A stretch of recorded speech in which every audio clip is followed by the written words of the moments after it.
দেশ থেকে পালানোর আগে শেষ কয়েক মুহূর্ত কেমন ছিল শেখ হাসিনার?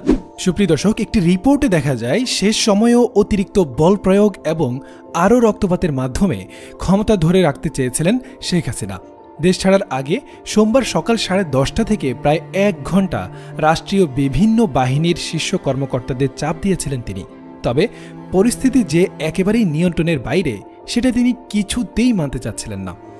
পরে পরিবারের সদস্যরা বোঝানোর পর পদত্যাগে রাজি হন তিনি। এরপর দ্রুততম সময়ে পদত্যাগ করে সামরিক হেলিকপ্টারে করে গোপনে বোন শেখ রেহানাকে সঙ্গে নিয়ে দেশ ছাড়েন শেখ হাসিনা। সংশ্লিষ্ট একাধিক সূত্রের কাছ থেকে শেখ হাসিনার ক্ষমতা ছাড়ার শেষ 4 ঘণ্টার একটা বিবরণ পাওয়া গেছে। দলীয় অস্ত্রধারী কর্মীদের নামিয়ে দিনভর সারা দেশে ব্যাপক সংঘাত ও প্রাণহানি ঘটনার পরও ছাত্র জনতার আন্দোলন সামাল দিতে পারেননি শেখ হাসিনা। যদিও পরিস্থিতি উপলব্ধি করতে পেরে রোববার রাতেই শেখ হাসিনাকে তার একজন উপদেষ্টা সহ কয়েকজন নেতা বোঝানোর চেষ্টা করেন। তারা সেনাবাহিনীর কাছে ক্ষমতা হস্তান্তরের পরামর্শ দেন বলে জানা গেছে। তবে তিনি তা মানতে চাননি, বরং সোমবার থেকে কারফিউ আরও কড়াকড়ি করতে বলেন। ভোর থেকে কারফিউ কড়াকড়ি করার উদ্যোগ নেওয়া হলেও সকাল 9টার পর থেকে বিভিন্ন স্থানে আন্দোলনকারীরা কারফিউ ভেঙে নামতে শুরু করে। 10টা নাগাদ ঢাকার বিভিন্ন স্থানে জামায়াত বড় হতে থাকে।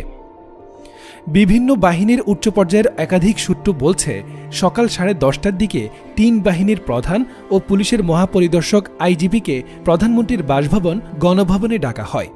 নিরাপত্তা বাহিনী কেন পরিস্থিতি সামাল দিতে পারছেন না সেটার জন্য প্রচুর ক্ষোভ প্রকাশ করেন শেখ হাসিনা। আন্দোলনকারীরা আইনশৃঙ্খলা রক্ষাকারী বাহিনীর সাজোয়া যানে উঠে লাল রং করে দিচ্ছেন, সামরিক যানে পর্যন্ত উঠে পড়ছেন। তারপরেও কেন সামরিক বাহিনীর কঠোর হচ্ছেন না সেটা নিয়েও ক্ষোভ প্রকাশ করেন তিনি। এছাড়া তিনি এটাও বলেন যে বিশ্বাস করে এই কর্মকর্তাদের তিনি শীর্ষ পদে বসিয়েছেন, তারাই তার সাথে বিশ্বাসঘাতকতা করছে। এক পর্যায়ে শেখ হাসিনা আইজিপিকে দেখিয়ে বলেন, পুলিশ তো খুব ভালো করছে। তখন আইজিপি জানান যে ম্যাডাম, পরিস্থিতি যে পর্যায়ে গেছে তাতে পুলিশের পক্ষেও আর বেশি সময় এরকম কঠোর অবস্থান ধরে রাখা সম্ভব নয়। ওই সময় শীর্ষ কর্মকর্তাদের পক্ষ থেকে বোঝানোর চেষ্টা করা হয় বল প্রয়োগ করে এই পরিস্থিতি সামাল দেওয়া যাবে না, কিন্তু শেখ হাসিনা সেটা মানতে চাচ্ছিলেন না। তখন কর্মকর্তারা শেখ রেহানার সঙ্গে অন্য আরেকটি কক্ষে আলোচনা করেন। তাকে পরিস্থিতি জানিয়ে শেখ হাসিনাকে বোঝাতে অনুরোধ করেন। শেখ রেহানা তারপর বড় বোন শেখ হাসিনার সঙ্গে আলোচনা করেন, কিন্তু তিনি ক্ষমতা ধরে রাখতে অনড় থাকেন। এক পর্যায়ে বিদেশে থাকা সজীব ওয়াজেদ জয়ের সঙ্গেও ফোনে কথা বলেন একজন শীর্ষ কর্মকর্তা। এরপর জয় তার মায়ের সঙ্গে কথা বলেন।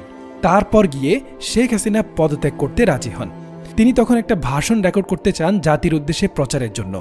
এদিকে ততক্ষণে গোয়েন্দা তথ্য আসে যে বিপুল সংখ্যক ছাত্র জনতা শাহবাগ ও উত্তরা থেকে গণভবন অভিমুখে রওনা হয়েছে। দূরত্ব বিবেচনায় মাত্র 45 মিনিটের মধ্যে শাহবাগ থেকে গণভবনে আন্দোলনকারীরা চলে আসতে পারে বলে অনুমান করা হয়। ভাষণ রেকর্ড করতে দিলে গণভবন থেকে বের হওয়ার সময়ও না পাওয়া যেতে পারে।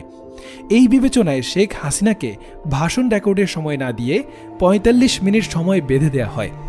এরপর ছোট বোন রেহানাকে নিয়ে তেজগাঁওয়ের পুরনো বিমানবন্দরের হেলিপ্যাডে আসেন শেখ হাসিনা। সেখানে তাদের কয়েকটি লাগেজও উঠানো হয়। তারপর তারা বঙ্গভবনে যান।